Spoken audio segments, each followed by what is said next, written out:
Hello and welcome to Boxing News TV. I'm editor Dixon, joined today by the General Secretary of the British Boxing Board of Control, Robert Smith.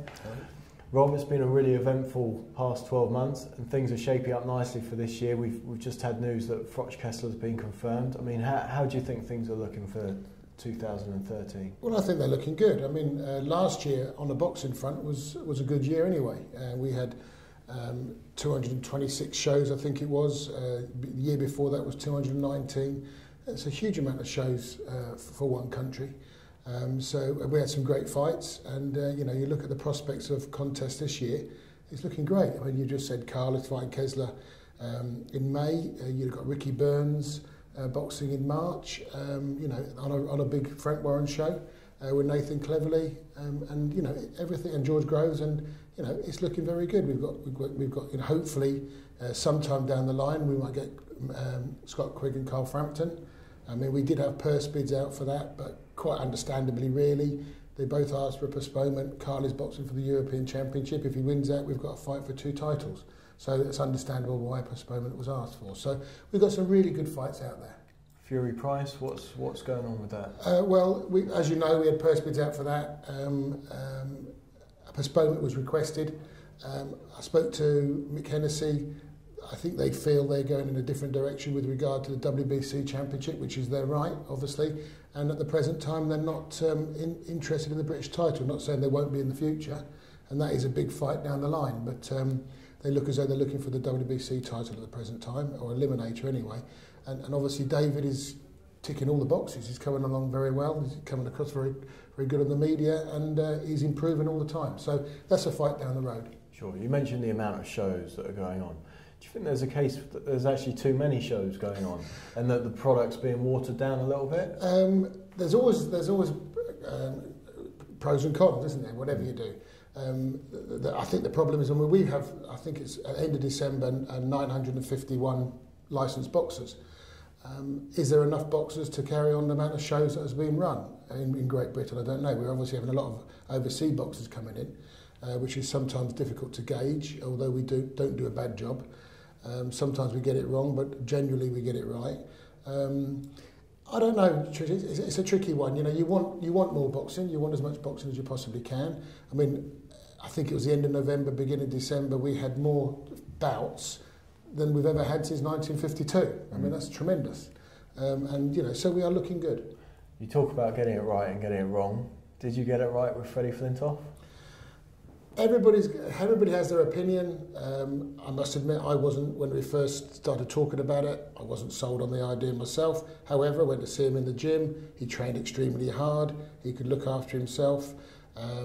He didn't perform as good in the fight as he did in the gym. I think that's fairly usual when you make your debut. You know, you can criticise, everybody can criticise, but you know, the sport was shown in a good light, I think, generally. It was on the back pages. It was on the news, and boxing was talked about. And if you look at it like that, then okay, yeah, it was good. On the boxing front, we know he's not going to be a British champion. He wanted to do it to give it a try, and he tried. And on the TV show that was produced, it showed how hard it is to be a boxer, and he came across very well. It was his third. He got licensed at the third attempt as well, didn't he? It's not like he walked in and just got licensed. There were a couple of knockbacks as well. Yeah, when he was seen first, I mean, you know, it was very early days for him training, and he wasn't ready. And you know, people would say he wasn't ready when he actually boxed, but he was certainly a great improvement, and he certainly showed dedication. He didn't flunk it after the first or second time. He kept going, and it showed some dedication. And there's always going to be knockers. I can understand that. You know, I'm a boxing person, and part of me said no, but overall, I think it wasn't such a bad thing. Sure. Okay. Well, while we're talking about last year's controversies, obviously, the thing that occupied arguably most of your time was the Haynes-Chisora night and the fallout. How do you think that night worked out for British boxing in the end? Well, I mean, I'd love to be able to talk about it in depth, but unfortunately I can't, because the legal people are still tying up loose ends. With regard to the show, I must admit I didn't see the show. I was over at the Amir Khan fight that weekend, but from all reports they behaved themselves very well, and the show went okay, so that's all I can say. Sure. How much of your time do you think it took up last year? Oh, quite a lot. It's certainly a lot of time that I could have been doing other things. Would you say it's been the most stressful thing of your stressful obstacle of your professional career? Certainly one of them. I mean, yeah, certainly one of them. It was an unusual thing because it wasn't really boxing. You know, it wasn't dealing with particular championships or fights. I mean, my first night as General Secretary, when Simon Block retired and I took over, was a Friday night, and Gilbert Eastman collapsed in the ring. So his first, so I was thrown into, so I was thrown into it in the deep end, and thank God he's made a very good recovery. The things that concern me is obviously people getting injured. That's the most important thing.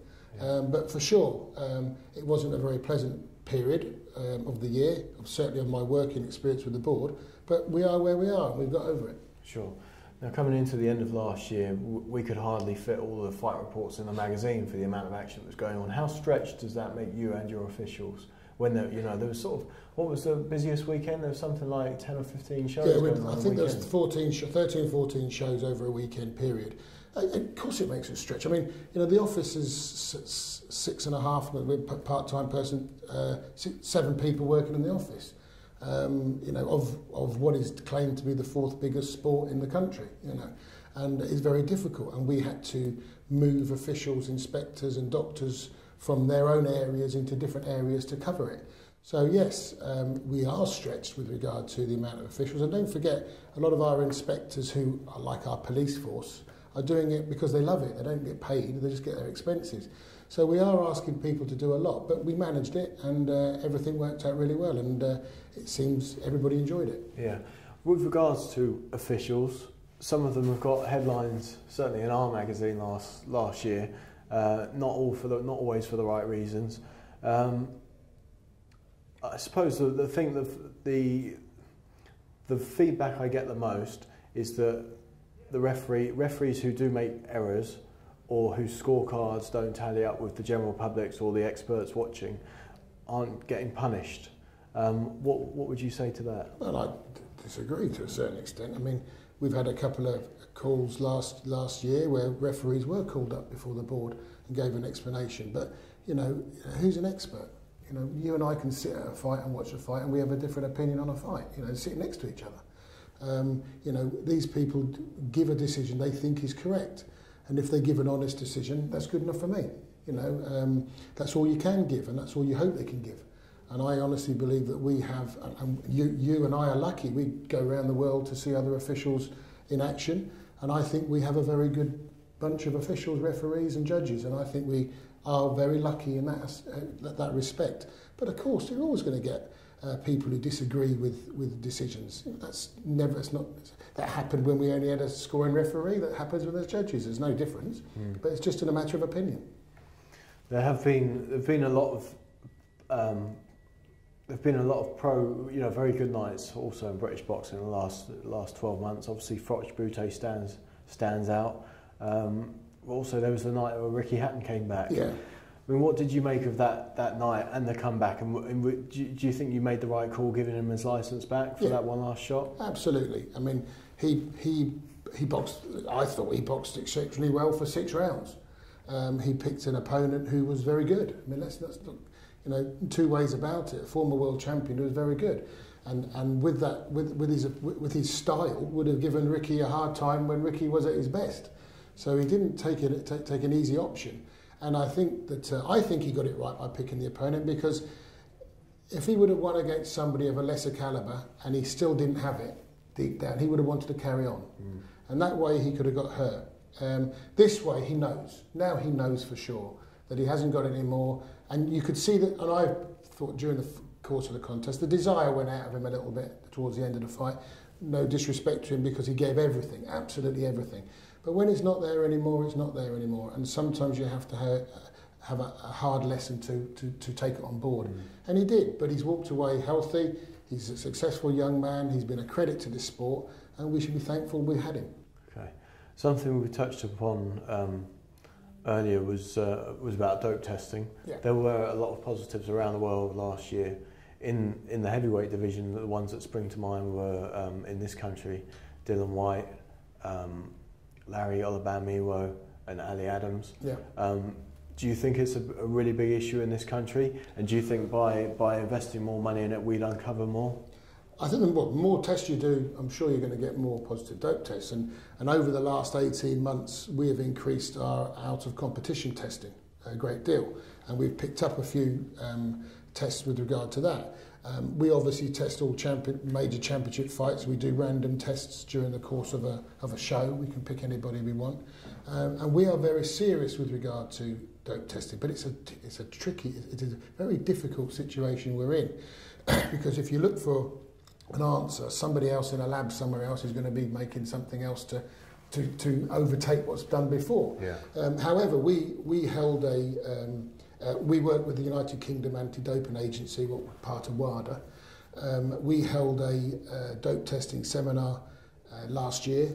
We are now holding another dope testing seminar for all licence holders on the 20th of February at the English Institute of Sport in Sheffield. We're sending out notification of that now. So we are very serious with regard to the dope testing, but it is a very difficult task to clear up. But we are adamant we want to do it, and as I say, we've picked up a few people. You've mentioned a few people there. That's either been dealt with or being dealt with now. The thing that worries me more than anything else, and I've said this in the past, is the nutritional drinks, etc., that are advertised in sports magazines, and it says every sportsman should take this, etc. Well, every sportsman is somebody who likes going running or plays tennis or badminton or whatever. They're not professional sportsmen, and there's a big difference. The people we've picked up recently who had been found positive dope tests for nutritional drinks and supplements have read the leaflet or the advert, and they've been found out. And it's very, very important they understand that they are professionals, and they've got to make sure that what is in that product is safe to take. Because I think you're right. I think a couple of the positive tests that have come back this year, they almost fall in what I would call almost like a grace period, where people are starting to realise that some of these supplements do carry some of the banned ingredients. And I think you could probably allow maybe 12 to 18 months for that to filter down. We're probably about a year into that now. There's probably about 6 months left for a couple of people to say, I didn't realise. But it's very, very important for the guys to phone, whether it's the Border Control or UCAD, to pick up the phone and check that what they're taking isn't on the ban list. Absolutely. I mean, we're dealing with adults. We license people from 18 onwards. These are adults. They have to take responsibility of what they put into their body. And, they can ring the office and, we're not experts, but we will put them on to the experts. Or they can ring UCAD straight away, and they will get the educational information they require. We advise everybody that, you should be very careful what you take, but these are the experts, speak to them. That's why we're doing, the anti-doping seminar, which you're more than welcome to come along and do a piece on. And we will continue to do them because it's very important. And we had a couple of boxers last year who produced positive tests because of nutritional drinks, who had suspensions of 5 to 6 months. And I think the suspensions show that the explanations they gave, that UCAD understood, accepted it, and therefore they had minimum suspensions. But anything else, obviously, can be 2 years onwards. Who decides the suspensions? Is it UCAD or is it you? UCAD deal with all I obviously book the dope testing for all the fights. I work very closely with the UCAD people with regard to the out-of-competition testing, but ultimately it's a blank sheet. They can go and test who they want. We supply all the details for them. They can turn up at the gym, they can turn up at the boxer's home, but if it's a positive test, it goes on to an independent tribunal, and then UCAD supply the evidence. The boxer will supply his evidence, and the independent tribunal will deal with the hearing and the suspension. Sure, okay. Now, last year we had the Luxembourg situation that we've touched upon. I've received this email that came earlier this month saying the German Boxing Association will, if all goes according to plan, sanction their first show on British soil on February the 16th on a show at the Hollywood Club in Benfleet, Southend. 6 fights planned, no names mentioned. is it a can of worms that we're dealing with now in the aftermath of Luxembourg? I suppose it possibly is. I mean, the GBA are not part of the EBU. They run their own shows in Germany. You know, I can't see any reason why anybody would want to come here. I mean, you know, we have a very good, vibrant sport with the British Boxing Board of Control, but you can't stop them from coming if they want to try it, just like Luxembourg did. You know, but it's a great shame that a promoter here, who I don't know who it is, but if they feel the need to do it, is it cheaper? I haven't got a clue, but that's their choice. Okay. Now, this year, everyone has New Year's resolutions, New Year goals, and so forth. As you said, there was the car crash stuff with Luxembourg last year. This year, one of your first duties is Derek Chisora's licence application, which has hit your doorstep, hasn't it? Well, I'm told it's on my desk. Okay. I dropped my car off yesterday morning and caught a train to London, and I've been in London for 2 days, and I'm back in the office tomorrow. But I'm told it's on my desk, so until I'll have a cup of tea first, and then I'll open it up and see what's there and take it from there. What's the procedure for that? Ultimately, I'll see what paperwork's there and see what we require. I obviously have had contact with Frank Warren's office with regard to it. And as I say, I'll speak to the chairman. I happen to be meeting him today, not to do with that. And I'll discuss it with him, and the board stewards will decide what the next action is. But there's a few things to go through first before we get any too far down the road. But you know, until I get to the office, I can't tell you too much. So do you think is there a possibility that Frank Warren premeditated the situation by having Derek Chisora at a press conference yesterday? Frank Warren is entitled to do what he wants with regard to that.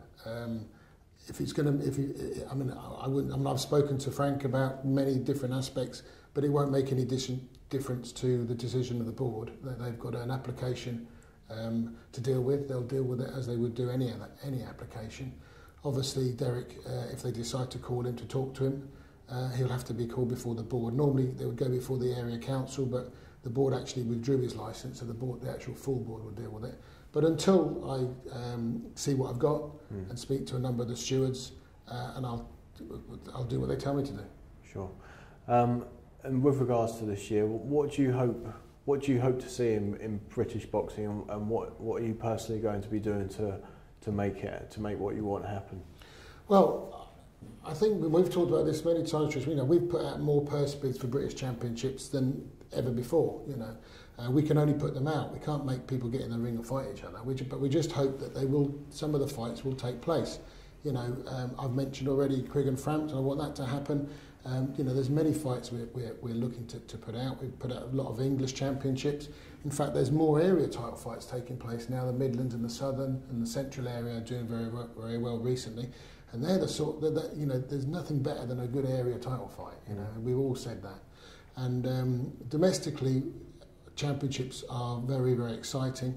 Very rarely do you get a dud. You do sometimes, but very rarely. And I just hope that continues and, you know, obviously increases. I'm hopeful that Carl can beat Mikhail, because that will be a wonderful performance, and it will prove that he is one of the best super middleweights in the world. And he gets his return with Andre Ward that he so desperately wants. And I think, you know, we've got Gavin Rees going over to America in February. Very difficult job he's got, but still great opportunity for him. You know, who knows? You know, nobody thought he would win the light welterweight championship of the world, but he did. Yeah. So and Gavin's the sort of person you wind him up and set him off in the right direction, and he'll fight anybody. So that's great. You've got Martin Murray, again, very difficult job going to Argentina. But as I've said, you know, what a wonderful life opportunity that is, to go to Argentina and fight for a world title against one of the best fighters in the world. What a great opportunity. Ricky Burns, unification fight. Ricky Burns has had a wonderful couple of years, and, you know, he's done everything anybody's asked of him. He's beat all the people when people doubted him. You know, when he won the world title, people doubted him, but he won it. You know, he's defended it very successfully. He's looked very good doing it, and now he's getting his reward with a unification fight and a fight he can win. Yeah. And you know, Ricky doesn't do anything spectacular, but he does everything right. Yeah. And he's a very, very good pro, and he deserves all the success he gets. Sure. And what do you think of Amir Khan? Obviously, I know that we were together in Los Angeles for his fight in December. What did you make of his performance, and what do you think he'll do this year? I thought he boxed very well, considering the disaster he had the fight before. So he must have had some demons in his head going into the ring. I think the opponent was ideal for him, but I think he boxed extremely well. One of his best recent performance, anyway.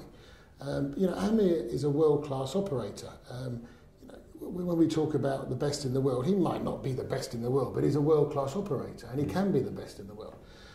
We all know people's faults, or we all think they've got the faults, etc. But you know, he can fight, and he's exciting.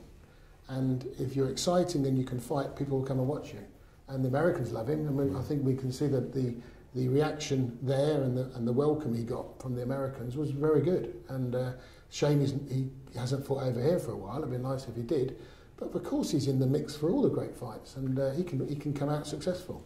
I did write a column around that fight saying that there was a bit of this disconnect between Khan and the general public.